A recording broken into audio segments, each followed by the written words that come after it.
আসসালামু আলাইকুম রহমতুল্লাহ বারাকাতুহু। সম্মানিত হাজিরিন, উপস্থিত হইয়া গেলাম আমাদের নবীজি যখন দুনিয়ায় আসলেন, যখন নবীতে পেয়ে গেলেন। অনেকজনে নবীকে অনেক প্রশ্ন করিয়াছেন, আল্লাহর বাপ আছে কিনা, মা আছে কিনা, আল্লাহ কি একলা একলা চলতে পারে কিনা, তার ক্ষমতায় কি সব চলে, এরকম নানান প্রশ্ন করেছেন।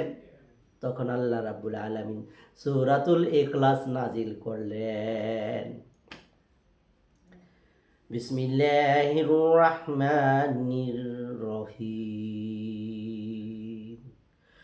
قل هو الله أحد الله الصمد لم يلد ولم يولد ولم يكن له كفوا أحد।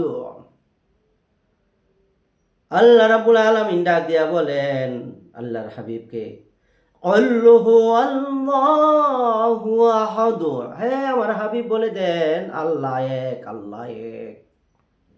360 মূর্তির পূজা তোমরা কইরো না। কাবা শরীফের মধ্যে 360টা মূর্তি ছিল, আর কোরআনের আয়াত দিয়া বুঝায় বুঝায় বলছে আল্লাহ এক, সব মূর্তি ফেলে দাও, এক আল্লাহর ইবাদত করো।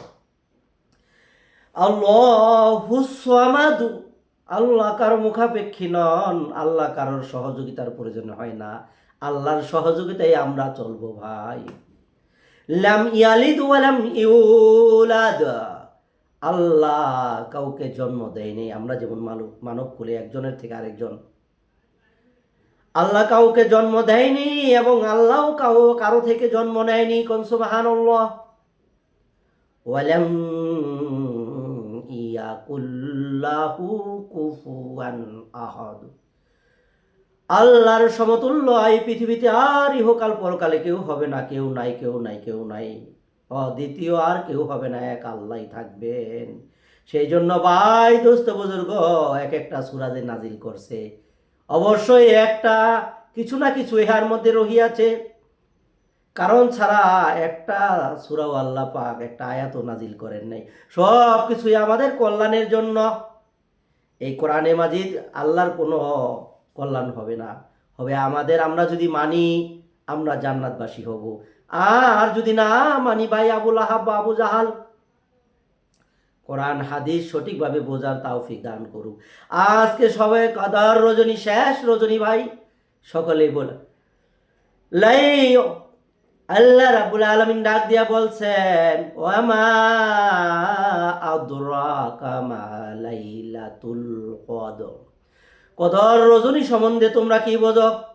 লাইলাতুল কদরি খায়রুম মিন আলফি শাহর, হাজার মাসের, হাজার হাজার বছরের চাইতে উত্তম নেকি প্রদান করিয়া থাকে একটা রজনীতে। এই লাইলাতুল কদর রজনী যেন আমরা না ছাড়ি ভাই।